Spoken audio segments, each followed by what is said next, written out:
Today we have something a little different for you.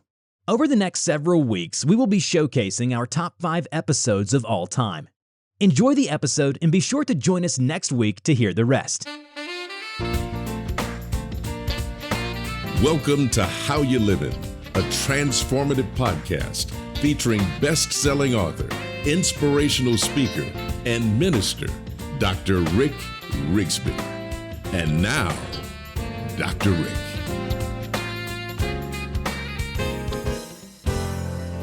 Well, hello, everyone. I couldn't wait for this episode today. Thank you for joining me. This is Dr. Rick. The reason why I couldn't wait for this episode, those of you that are just listening on audio, imagine a 400-pound guy. That was me a couple of years ago. I'm now at 290, and I have about 70 more pounds to go. And what if I told you that I didn't take a magic formula, I didn't take a magic pill? What if I were to tell you that it's not a special diet as much as it is old-fashioned willpower? That's what we're talking about today, willpower. And before we get to the end of the show, I will give you one step that will grow your willpower in dramatic ways. That's really the key. I've had to change some eating. I've had to change some things around, but it all begins with a choice to grow my willpower. What a lot of folks these days are saying, why power? Why power? I'm giving myself a reason as to why. Think about the willpower of our grandparents and great-grandparents and great-grandparents just for a second.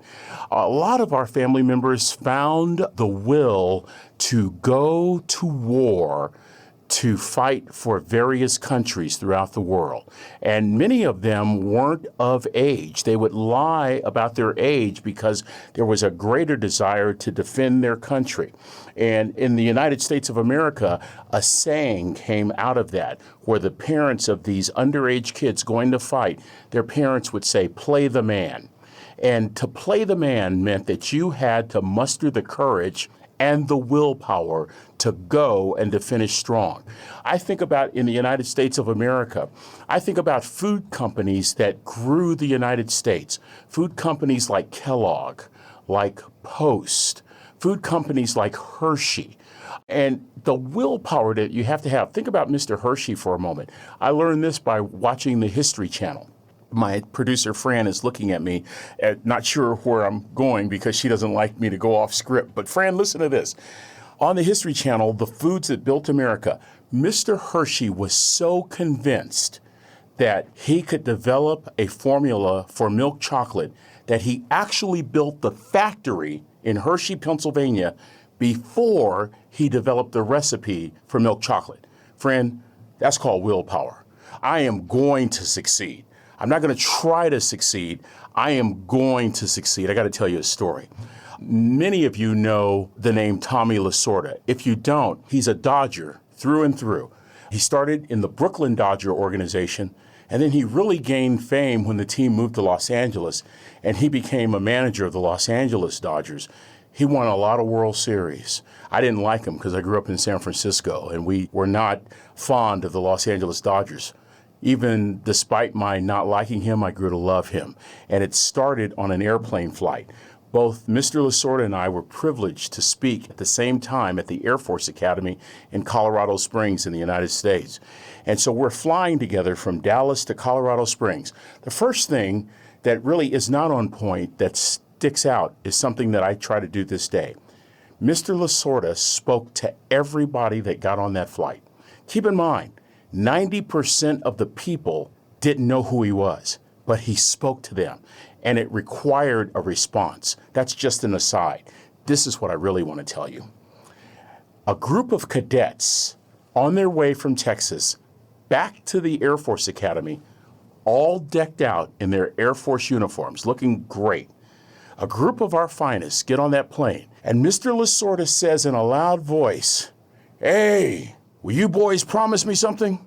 That if those pilots get in trouble, will you promise to rescue them and bring this plane down?" And everybody could hear him, not just in first class, but all the way to the bathroom in the rear, that loud voice. One of the cadets bravely spoke up and said, "We'll try, sir."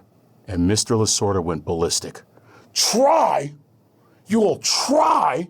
And then he said these words, "I didn't win world championships by trying." Oh, baby. You want to eliminate a word in your vocabulary? You'll eliminate the word try if you truly are committed to growing your willpower. I really believe that. But it begins with not your vocabulary. Growing your willpower literally begins with the way in which we think. I remember going back to the 400-pound guy that's before you. I had to change my thinking. I literally had to change my thinking. And for that, I borrowed a page out of my grandmother's playbook. Think back with me. Think about your grandparents. They grew their capacity not based on the clothing choices, not based on labels. They grew their capacity not based on material things that they possessed. They didn't even grow their capacity based on what their titles were. I originally learned this from a guy by the name of Andy Stanley. Has a big church in Atlanta, and it made sense to me. Stanley said that if you want to grow your capacity, look at your priorities. And when you adjust your priorities, you will grow your capacity. So imagine your grandparents. They didn't have titles. They didn't have material things. This is how they grew their capacity for life. They evaluated their priorities. For many of our grandparents, their priorities were putting a roof over the heads of who would be our parents, providing food on the table, telling the truth, thinking the best of people, doing what they said they were going to do, showing up at work and doing a good job, showing up early at work and outworking everybody else, taking pride in doing a good job. For many of our grandparents and great-grandparents, the only thing they had was their name, and making sure that they worked and lived in a way that brought integrity to that name, that didn't threaten the integrity of that name whatsoever. And in the process, watch this, they grew their capacity for that which they needed. So if you take a page out of that playbook and apply it to us today, how can we grow our capacity for something?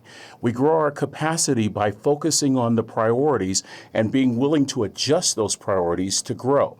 For example, I took a look at the priorities that support 400 pounds and made some choices. Started moving more, started eating more plant-based food, started drinking more water. As I tweaked priorities, I began to grow my capacity for better health. What are you saying to us, Rick? You want to talk with greater effectiveness and efficiency? Take a look at your priorities and be willing to adjust those. Third grade dropout dad that you always hear me refer to because he had the most profound effect of any human being on this earth. Third grade dropout dad, no education, but the wisest man I ever met in my life. In my early 20s, I'm talking a lot. I'm on television. I'm giving speeches. He says to me, son, would you like to speak with greater power and authority? I said, I sure would. He said, try this. Before you open your mouth, watch the words form in the eye of your mind 5 seconds before you speak them. And when you speak them, you'll speak them with greater power, with greater authority, with greater persuasion, with greater conviction. The words I'm sharing actually with you right now, I've already seen them, which means I can manipulate those words any way I want. Here's the point. When that becomes your priority and you practice that priority every day, every week, every month, every year, for years, guess what happens? You grow your capacity for more effective communication. That requires tremendous willpower and a steadfast desire every single day to attack those priorities. That's what our grandparents and great-grandparents did with conviction because they were forced to. Listen to me very carefully. In a shallow, superficial culture, we're not forced to exercise willpower. We don't have to work at something every day, at least we think we don't. And what happens is our capacity over time becomes very limited. Think about this for a moment. We don't feel a need to have to learn like a generation ago. We don't have to open an encyclopedia. We don't have to learn long division. We don't have to learn algorithms or multivariate regression analysis with a pen. We have machines and we have buttons.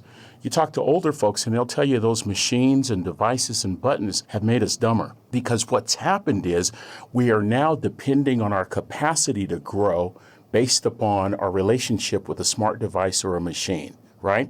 And so our capacity over time is becoming more and more limited because there is no commitment, there's no need that we see for which to develop the kind of willpower needed to grow it. This is what I'm saying. You have to find a need to develop willpower, especially in a shallow, superficial culture. And here's the best reason I can give you to grow your willpower. The thing that you want, the thing that you seek, the thing that you desire most in life is not going to grow in capacity with just a button being pushed. I wish that I could have pushed a button and lost 100 pounds. Hey, baby, I wish that I could just turn a page and lose 94 pounds, but it all begins with willpower. And where is willpower initiated? Up here. It's the way in which you think. The Bible says it this way, as a man thinketh, so is he.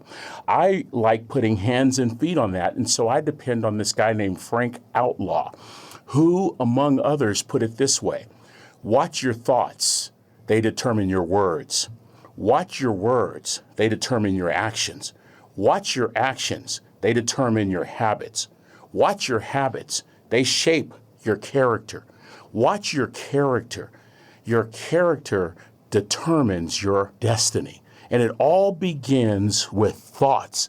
Your thoughts really do determine your words, which really do shape your actions. Listen to this.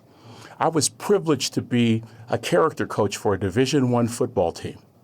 I have a lot of takeaways from all those years at Texas A&M University. Always will be grateful to R.C. Slocum for giving me an opportunity to be on his coaching staff. I saw willpower win out over talent. I saw willpower win out over the ability to demonstrate great feats of athleticism. I saw willpower literally win out when everything else died. Gandhi said it this way. Listen to this quote. Strength does not come from physical capacity, but from an indomitable will. Strength does not come from a physical capacity, but from an indomitable will. I remember in the Holy Scriptures, we learn that Jesus walks into the Garden of Gethsemane not wanting to go on the cross. And after adjusting his priorities, comes out and says, I must do the will of him who sent me. I remember a tennis player who, by his own words, was not the strongest tennis player on the tour. He was not the most gifted athlete. So then how did Bjorn Borg win several Wimbledon titles and several Grand Slams? I have a friend that played against him. Listen to what my friend said. My friend said that Bjorn Borg had the basics so down, he wore his opponents out. How do you get the basics so down? You prioritize what you're going to do. Where does that prioritizing come from? A mindset that says, I want to expand my capacity. Where does that mindset come from? How a person thinks. Friend, it's willpower. It is the kind of willpower that takes uncertainty off the table. Me and my friend, Kevin Breeding, who is a regular on our podcast, we were talking about the late, great Dr. Wayne Dyer. And I don't want to give you his quote word for word, but Dr. Dyer once said, if I can paraphrase, that if you want to take uncertainty off the table, make sure you are convinced of the outcome that you seek. When you know that you know that you know this is the outcome you want for your life, uncertainty must fall off the table. Isn't that good? So this is what I want to suggest. This is what I want you to do. I opened the show by saying that at the end of the show, I'm going to give you a starter step point as to how to develop your willpower. Here it is. And I want to thank Tommy Lasorda for this.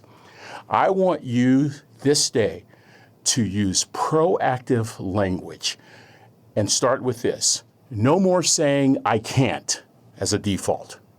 And even more important, no more saying I'll try. I had a conversation with Coach Lasorda after he challenged those guys going back to the Air Force Academy. And Coach Lasorda said, when you say try, that is a polite way of saying, I'm not going to do it. I want you to think all through the day about how many times you'll say, I'll try to get it done. I'll try to get it done. Really? How about this? I'm going to do it. Or I'm not going to do it. But be more proactive. Be more passionately proactive in your language choice. I will accomplish this task. I will complete this task. I will finish that report. My producer in this building, in this room right now, also happens to double as my executive assistant.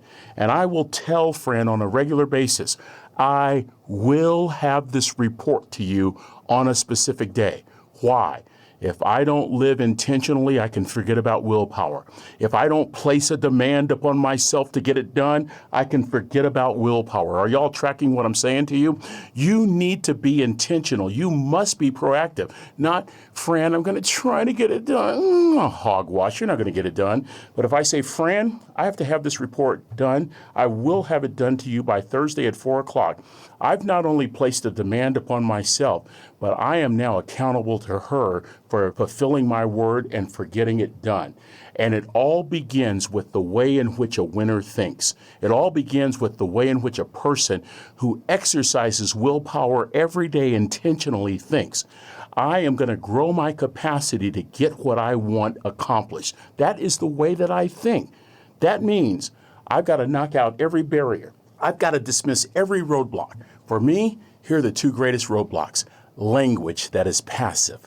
Language that says things like, I can't do that. Ugh, really? Language that says, I'm going to try. Really? You've just communicated to your mind that you're not going to get it done. So here's my advice. This is the step for today. Go through this day eliminating the phrase, I can't, and eliminating the word try from your vocabulary. I will. And trust me, that is the beginning of growing your capacity for greater willpower. Friends, until we meet again, this is Dr. Rick asking you the most important question I can ask you today. How you living? See you next time. Are you ready to make an impact in your world right now? Do you want to stop existing and start living your best life right now? Dr. Rick wants to give you the first chapter of his best-selling book, Lessons from a Third Grade Dropout, absolutely free. Just go to www.rickrigsby.com/free gift to get the print or audiobook right now. This is thepodcastfactory.com.